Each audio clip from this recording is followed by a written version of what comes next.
বাবু একটা বিপদে পড়ে গিয়েছি বুঝলেন, আমাকে একটা উপকার করবেন? বলছে আমার বাড়ি থেকে একটা কাঁঠাল নিয়ে যেতে বলছে, কিন্তু আমি তো কাঁঠাল চিনি না, আমাকে একটা কিনে দেবেন ভালো দেখে? আপনি গেলে আমার উপকার হতো একটু। যাবেন না একটু? আমি দোকান ছেড়ে আপনার কিনতে যাবো কেন? মানে আমি টাকা দিয়ে দিতাম আর কি, আপনি যদি একটু দেখে দিতেন আর কি। আচ্ছা আচ্ছা, আপনার ব্যবসা আছে তাই তো?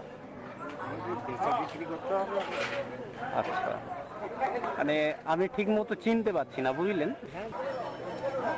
বাড়িতে বলেছে আমাকে হেল্প করতে বলছে।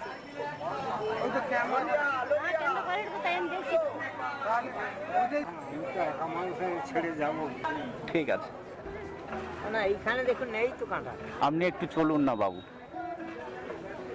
আপনারা তো বয়স্ক মানুষ, আপনারা চিনতে পারবেন, আমরা তো জানি না কোন কাঁঠালটা। আমি বাবা ঠিক চিনতে পারছি, কাঁঠালের কথা বলা যাবে না বাবা। কাঁঠালের কথা বলা যাবে না? আপনি যেটা দেবেন সেটাই নেব, আপনি একটু চলুন।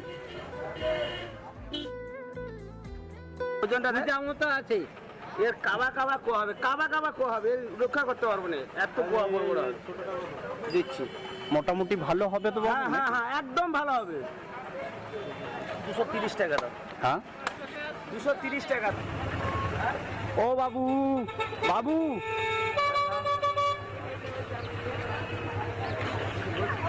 আমি ওই কাঁঠালটা আপনার জন্য কিনেছি।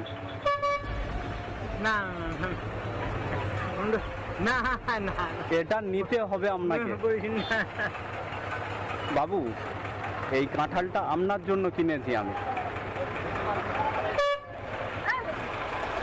না বাবা না, আপনার বাড়িতে দুজন লোক, এত বড় কাঁঠাল আমার লাগবে না, দুজন।